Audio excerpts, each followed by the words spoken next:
اعوذ باللہ من الشیطان الرجیم، بسم اللہ الرحمن الرحیم۔ پناہ مانگتا ہوں اللہ کی شیطان مردود سے۔ شروع کرتا ہوں اللہ کے نام سے جو بڑا مہربان اور مسلسل رحم کرنے والا ہے۔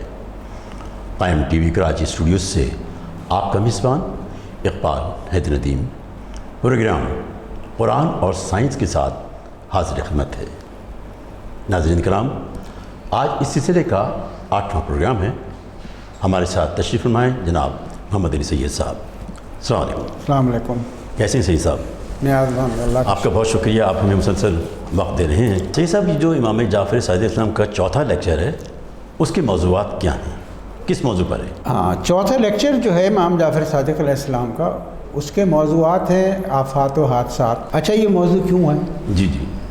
اس لیے کہ اس زمانے کے جو لوگ تھے اور آج بھی لوگ ہیں بہت سارے جو خدا کے وجود میں شک کرتے ہیں، نہیں مانتے اور طرح طرح کے اعتراضات پیدا کرتے ہیں۔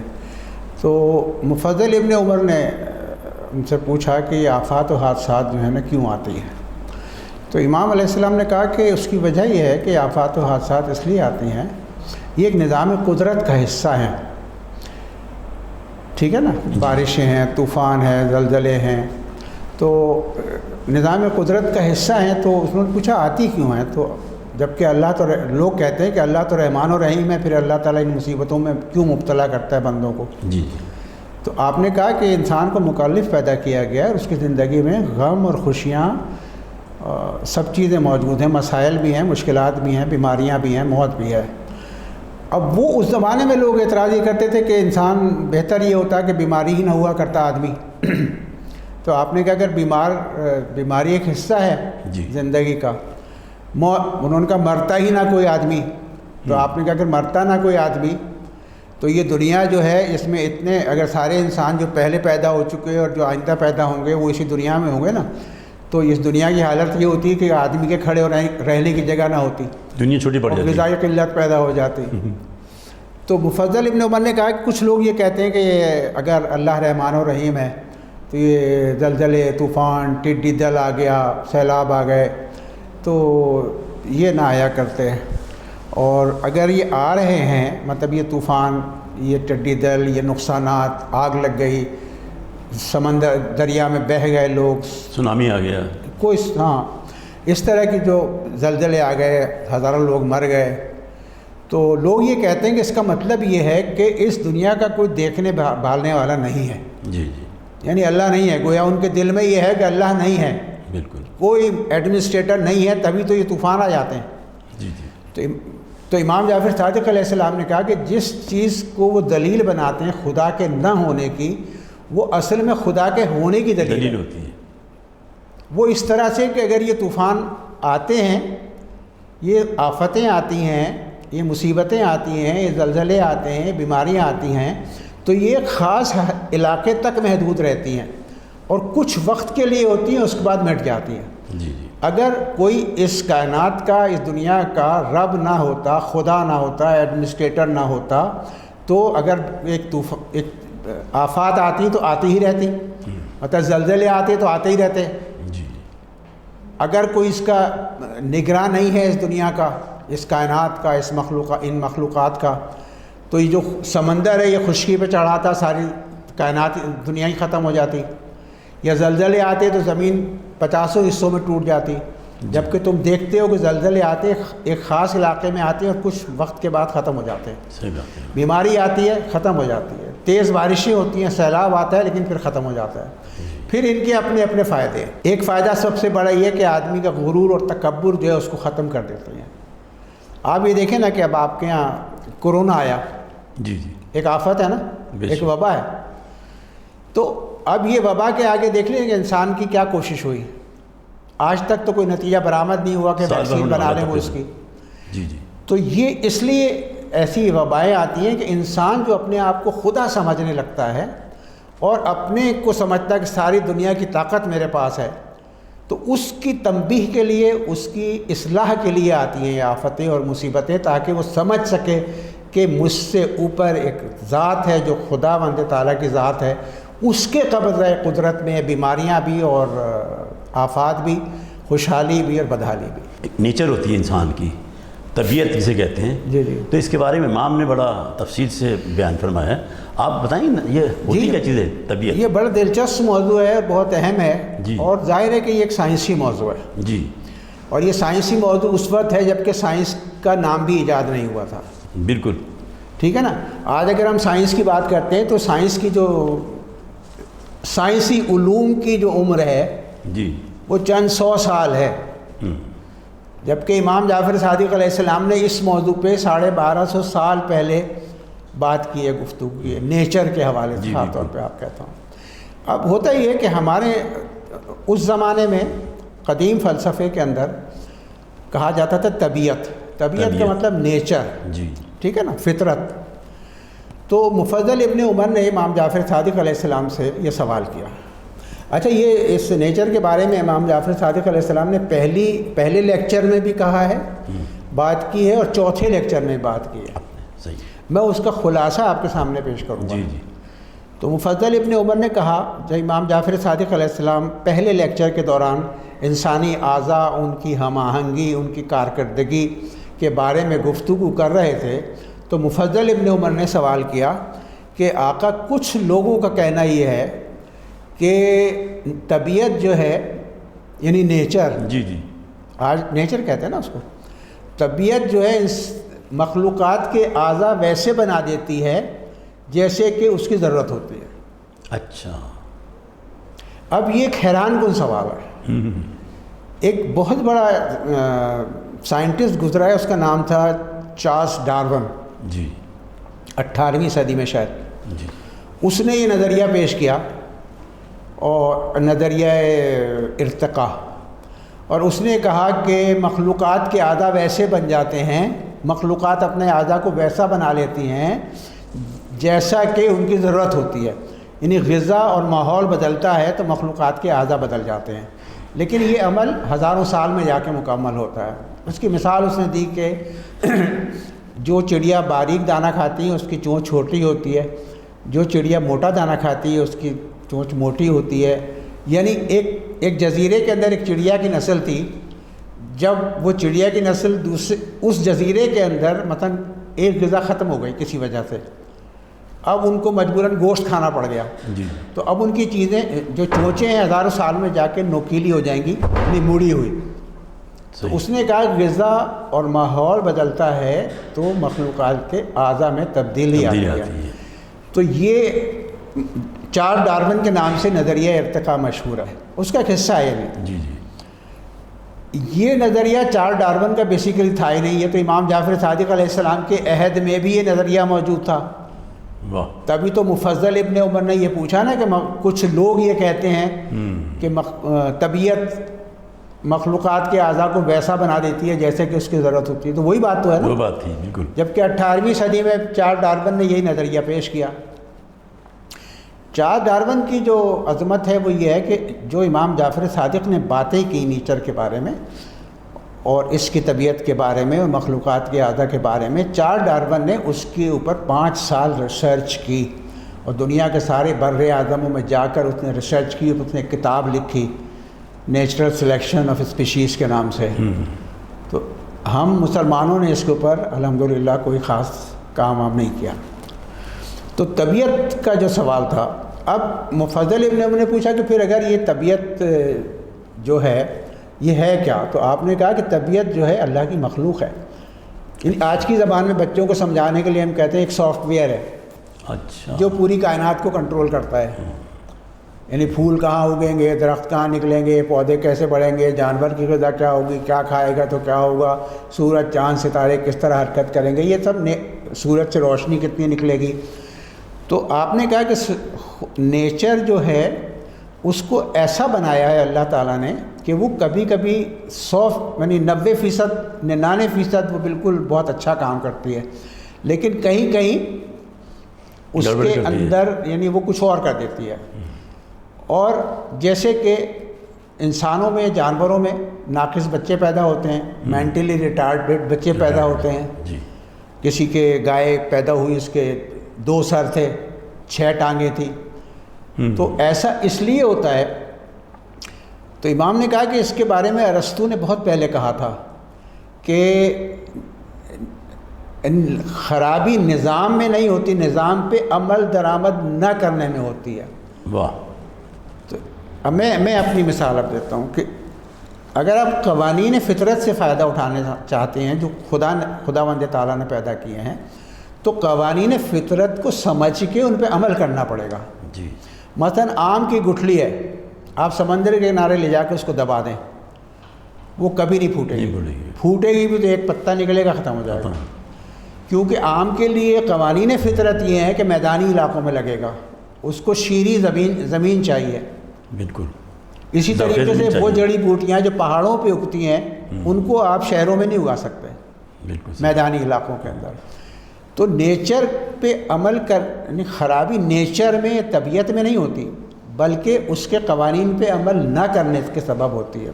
میں پھر اپنے آپ کو بھی اور ناظرین کو بھی یہ متوجہ کروں گا کہ یہ ساری سائنسی باتیں 7ویں صدی عیسوی میں ہو رہی ہیں، اچھا۔ جن کے بارے میں سائنسدانوں کو 18ویں صدی میں جا کے پتہ چلا۔ ایک بات پوچھنا چاہوں گا آپ سے اس وقت کہ ہم یہ کہتے ہیں کہ فنا کی نیچر بڑی خراب ہے، فلاں یہ فنا کی نیچر بڑی خراب ہے، اس سے آپ توقع کر ہی نہیں سکتے کہ یہ کوئی اچھا کام کرے گا، یا وہ شخص جو ہے بہت ہی نیک ہے یار، اس کی نیچر بڑی زبردست ہے، ہر کام میں مدد کرتا ہے، بہت صحیح کام کرتا ہے، تو یہ جو تضاد ہے نیچر میں یہ کیا ہے؟ یہ نیچر کا تضاد ہی تو حسن پیدا کرتا ہے نا کائنات دنیا کے اندر۔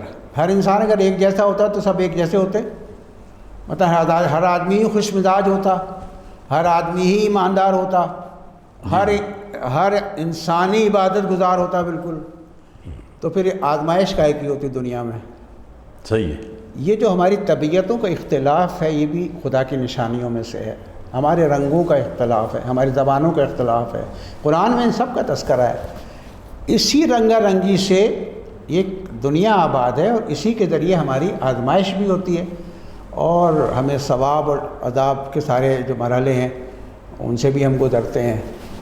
تو نیچر کے بارے میں امام جعفر صادق علیہ السلام نے مزید یہ کہا کہ نیچر جو ہے یعنی طبیعت جو ہے وہ خدا کی مخلوق ہے، وہ 99% تو بالکل ٹھیک کام کرتی ہے، کبھی کبھی وہ اس سے ہٹ بھی جاتی ہے، کیونکہ خدا نے اس کو بنایا ہی ایسا ہے۔ تو مفضل نے پوچھا ایسا کیوں بنایا؟ تو امام نے کہا کہ اس لیے بنایا کہ لوگ یہ نہ سمجھیں کہ یہ خالق ہے۔ ناظرین ایک چھوٹا سا بریک لیتے ہیں، ملتے ہیں وقفے کے بعد۔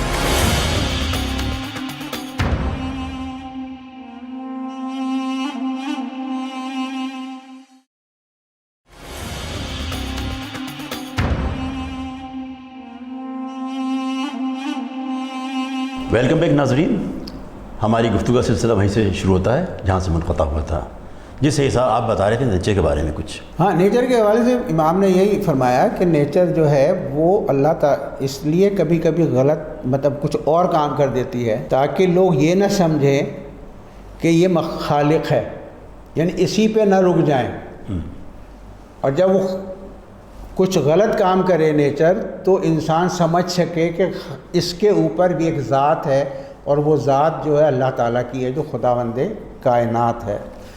اب میں اس پہ بات کرنا چاہوں گا کہ ہمارے جیسے اسلامی دنیا کے اندر مغرب کے جو سائنسدان ہیں یا جو خدا کو نہیں مانتے، جی، انہوں نے نیچر کو خدا کے متبادل کے طور پہ متعارف کرایا ہے۔ یعنی آپ کوئی بھی سائنسی پروگرام دیکھیں اس میں اللہ کا نام نہیں ہوگا، خدا کا نام نہیں ہوگا، وہ کہیں گے نیچر۔ ایک پھول کھل رہا ہے بہت خوبصورت، نیچر کا کمال ہے یہ۔ بادل آ گئے، نیچرل بیوٹی ہے، بادل آ گئے کیا خوبصورتی ہے، ایک نئی چیز پیدا ہوئی، اس یہ کیا نیچر کا کمال ہے، نیچر کا کمال ہے۔ تو مغرب کے جو سائنسدان ہیں اور خدا کو جو نہ ماننے والے ہیں وہ چاہتے ہیں کہ خدا کا نام جو ہے اللہ کا نام نہ ہو، اور ہم نیچر کے چکر میں نیچر کے گن گاتے رہیں۔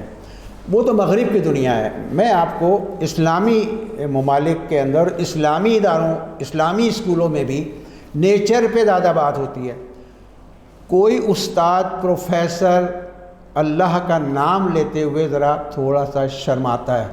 بے شک. وہ نیچر ہی کی بات کرتا ہے، اگرچہ نیچر خود ایک مخلوق ہے اللہ تعالیٰ کی. سورہ مریم تو آپ نے پڑھا ہے، جناب عیسیٰ کا واقعہ آپ کے علم میں ہے. یہ میں بتاتا ہوں باتیں کہ قرآن میں ایک چیز ہے، ایک اشارہ ہے. میں نے پہلے بھی یہ بات کہی ہے، قرآن سائنس کی کتاب نہیں ہے. قرآن ایک موضوع کو کھولتا ہے، ٹھیک ہے نا. جی جی. آپ کو ہوم ورک دیتا ہے کہ آپ اس پہ غور و فکر کریں. بالکل. ہم کیا کرتے ہیں، قرآن تو پڑھتے ہیں لیکن ہم غور و فکر نہیں کرتے، اس لیے کہ ہمیں ترجمہ تک نہیں پڑھایا جاتا. یعنی ایون ہمارے مدارس میں بھی ترجمہ نہیں پڑھاتے. ہاں، سورہ احزاب میں ہے 204 نمبر آیت میں کہ جس وقت تمہارے سامنے قرآن پڑھا جائے تو غور سے سنو اور سمجھو اور خاموش رہو تاکہ تمہارے ساتھ رحم کیا جائے. بھائی دیکھیے نا، آپ ایک کتاب بغیر سمجھے پڑھ رہے ہیں تو رٹ رہے ہیں خالی، تو فائدہ کیا؟ فائدہ نہیں اس کا. مطلب ٹھیک ہے آخرت میں ثواب ہوگا. اب مردے کے لیے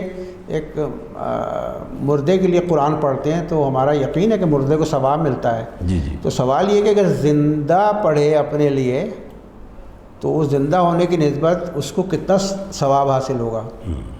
ٹھیک ہے نا. تو اب یہ جناب عیسیٰ کی ولادت کا جو سلسلہ ہے، جب حضرت عیسیٰ علیہ السلام پیدا ہوئے اور جبرائیل آئے، انہوں نے کہا کہ ایک بیٹے کی خوشخبری دیتا ہے. تو انہوں نے کہا میرے بیٹا کیسے ہو سکتا ہے، میرے تو شادی نہیں ہوئی ابھی.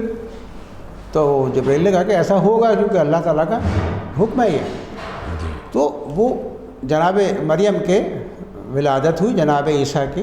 جی جی. جبکہ جناب مریم کی شادی نہیں ہوئی تھی، وہ کسی مرد سے قریب نہیں ہوئی تھی. بے شک. ٹھیک ہے نا. تو اب اس وقت جو یہودی تھے انہوں نے انگشت نمائی کی جناب مریم کی جانب. جی ہاں. اور ان پہ نعوذ باللہ برے برے الزامات لگائے، اس لیے کہ وہ خدا کی حکمت اور مصلحت کو اور اس کی قدرت اور طاقت کو، اس کی خالقیت کو سمجھ ہی نہیں سکتے تھے. بے شک. ان کے ذہن محدود تھے. لیکن وہ وقت بھی آیا کہ جب 19ویں صدی میں ریسرچ ہوئی دنیا کی مخلوقات کے اوپر، تو پتہ چلا کہ دنیا میں ایسی مخلوقات بھی پائی جاتی ہیں جن کے لیے باپ کا ہونا ضروری نہیں ہے. اچھا ہے نا حیران کن بات. ہاں بالکل. بہت. اور امام جعفر صادق علیہ السلام نے اپنا پہلا جو لیکچر ہے انسانی اس کے بارے میں، امام نے اس میں اس کی طرف اشارہ کیا. آپ نے کہا کہ مختلف جانوروں کا بتایا کہ وہ کس طرح پیدا ہوتے ہیں.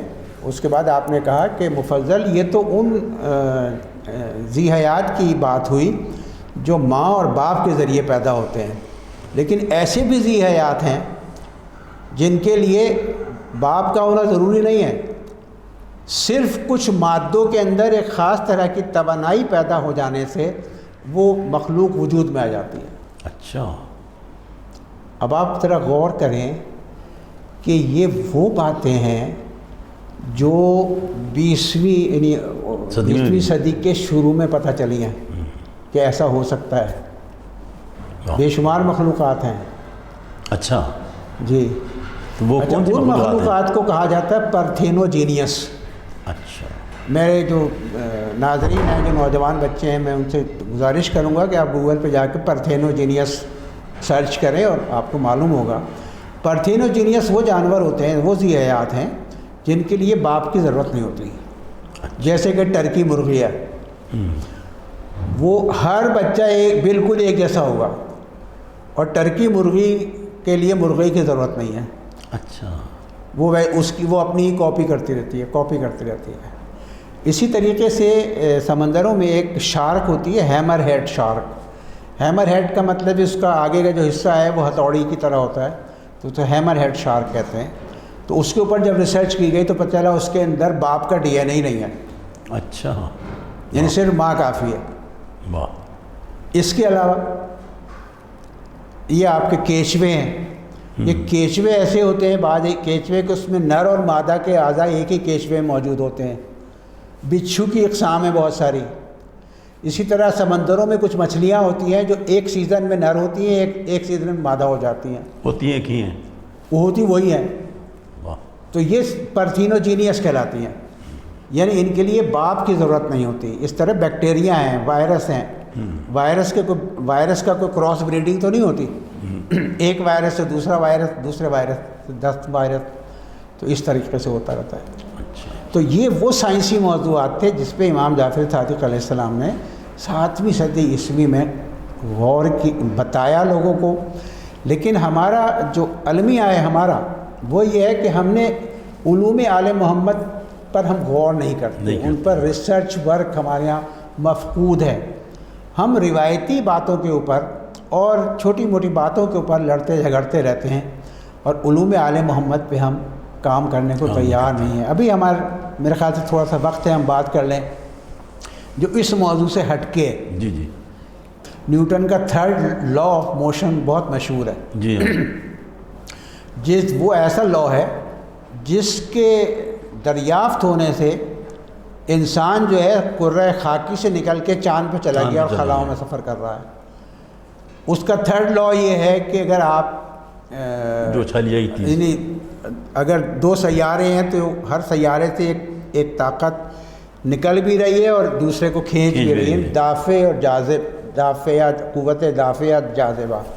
تو اس نے سینٹیپیٹل اور سینٹیفیوگل فورسز کا نام دیا ان کو۔